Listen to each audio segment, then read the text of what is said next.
New legislation has come into Ireland today that if you don't want to donate your organs, you have to opt out on a new database in Ireland.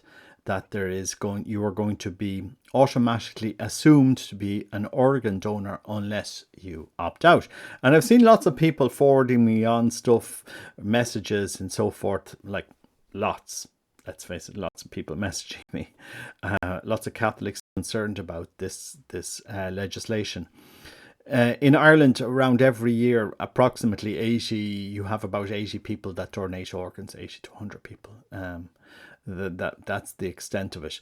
It's not an easy thing to coordinate, because if you die of a heart attack at home and they bring your body to the hospital, there's not a chance you will be able to donate anything, because you have to be you have to be on life support to donate organs. You have to be brain dead on life support, because organs, deteriorate very, very quickly after a person dies.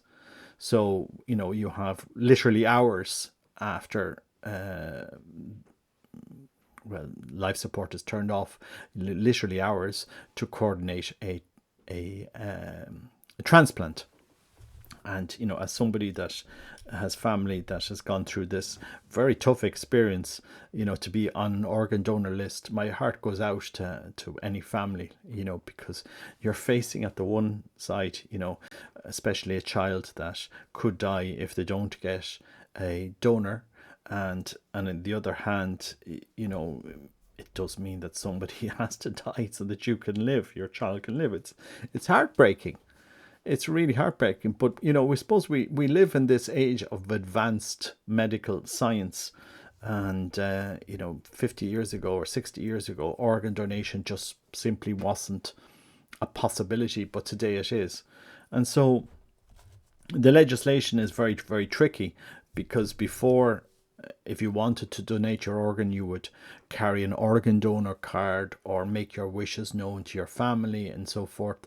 And then the hospital, is in this tricky situation of, how do we manage this situation? Now, with the new legislation, it means everybody is assumed to be an organ donor unless they're on this register saying, no, I don't want to donate my organs. And even if you're not on that register and your family says to you, no, he said he didn't want to donate his organs, then it can't happen. Now, I've heard tons of conspiracies going around about, somebody that was brain dead and then came back to life when they were going to have their organs harvested. Okay, there might be the odd case like that, but I suspect, as I said, that is a rare, rare, rare, rare, rare occasion.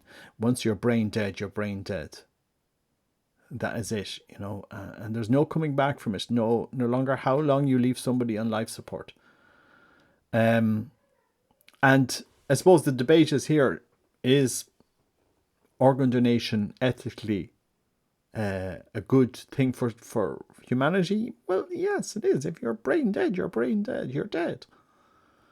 You might be on a ventilator. That's keeping your body alive, but as soon as that machine is turned off or there was a power cut in the hospital, you will be dead. That is the end of it.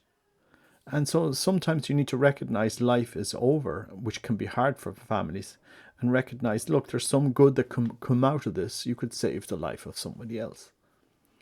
You know, it's a hard thing, and I understand all the ethical implications of this, that it could be abused at some stage. But I think from the Irish context, and with friends that are medics, and people, especially family that I know that have children on the transport organ donor list, it's a hard thing, So what do I think of all of this as an Irish person? And I'm speaking to the Irish Catholic audience. Don't opt out of being an organ donor. Don't opt out. That would be my advice to you. If you had a child that was waiting on an organ donor list, I guarantee you would be, you would have nothing against organ donation. And your family and close family probably wouldn't either. And as I said, a tragedy can transform the quality of life of somebody that needs an organ, especially heart or lungs or something like this, liver. That's my considered opinion. And again, as I said, nothing really changed for me because I would always consent anyway. So I said, look, if I'm brain dead, do I want to? If I'm brain dead, I think the chances of me coming out of that and coming out of it healthy after that are near on impossible. And again, maybe somebody can correct me in Ireland. Is there somebody that has been declared brain dead on a ventilator that all of a sudden wakes up after a few days, after the doctors have said, no, this person is brain dead? I'd love to know the concrete stories, the concrete examples here in Ireland. But I think, of the one-off chance, the one misdiagnosis that may have happened around the world, we're going to use that as a reason why we shouldn't give our organs. Guys, I will question it. So anyway, that's just my thoughts on it.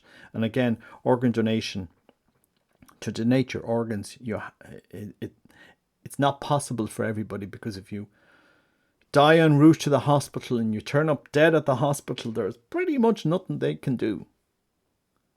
Even if you're dead 2 or 3 hours, there's nothing they can do. Very, very little. Again, you have to be taken off a life support in order to your organs to be harvested, to give them to a donor, really, and it has to happen very, very quick succession. So pray for those that are going through this difficult time. But I think in Ireland, it's sad that on the one hand we treat 10,000 viable organs a year as medical trash. So 10,000 viable beating hearts in Ireland are treated as medical trash via abortion. We celebrate that. We applaud it. Let's get, your choice, your body, your choice. And at the other side, the government is saying, unless you say otherwise, your body is ours now. I thought that rhetoric was kind of strange. Pro-life, the government seems to be trying to raise it. But on the other side, I understand the ethical debates, because when you try to get people to sign up to be organ donors, some people have this weird superstitious notion that, if I carry an organ donor card, it's going to, I might be the one that fate will pick to be an organ donor. Of the 30,000 deaths every year, only 80 to 100 people end up donating their organs. That's to put it in context.